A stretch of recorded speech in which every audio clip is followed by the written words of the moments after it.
Everyone blames foreign buyers for Canada's housing crisis.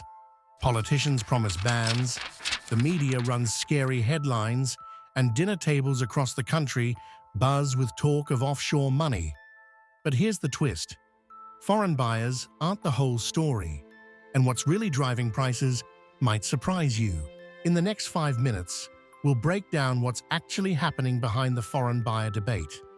You'll see where the money really comes from, how much impact it has compared to domestic demand, and what it all means if you're buying, selling, or just trying to afford rent in 2025. Number 1. The numbers don't match the hype. Government data shows that in most provinces, non-resident ownership is far smaller than the headlines suggest. In Ontario and British Columbia, two of the hottest markets, foreign buyers make up roughly 2 to 5% of residential transactions.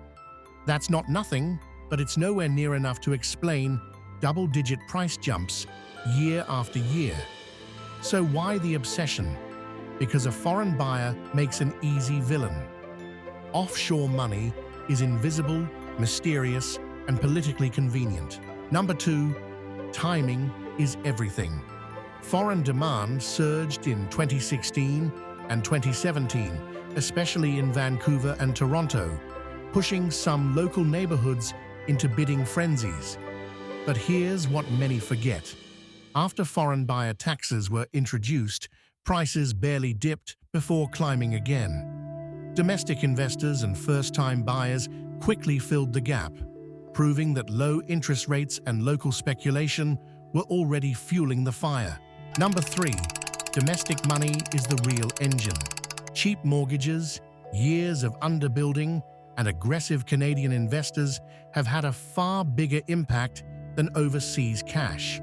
From parents tapping home equity to buy second properties, to small investors chasing Airbnb profits, local buyers keep demand sky high. Even with foreign buyers banned since 2023, prices in many cities stayed stubbornly high until interest rates finally cooled the market. Number 4. Policy versus reality.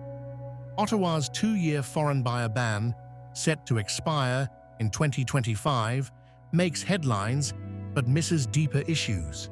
Canada still faces record immigration targets, limited housing supply, and restrictive zoning. Those factors drive prices far more than a handful of offshore investors.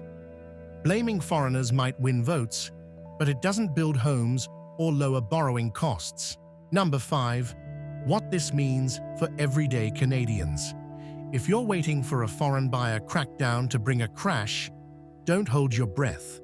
The market will move more on Bank of Canada rate changes, construction slowdowns, and population growth than on who's signing the deed. For buyers, focus on what you can control: saving for a down payment, locking in a mortgage you can actually afford, and choosing a market with realistic supply. Foreign buyers make a great headline, but the hidden truth is that Canada's housing bubble is mostly homegrown. Low rates, tight supply, and domestic speculation built this market, and those forces will decide what happens next. Stay informed, stay strategic, and hit subscribe if you want more straight talk about Canadian real estate.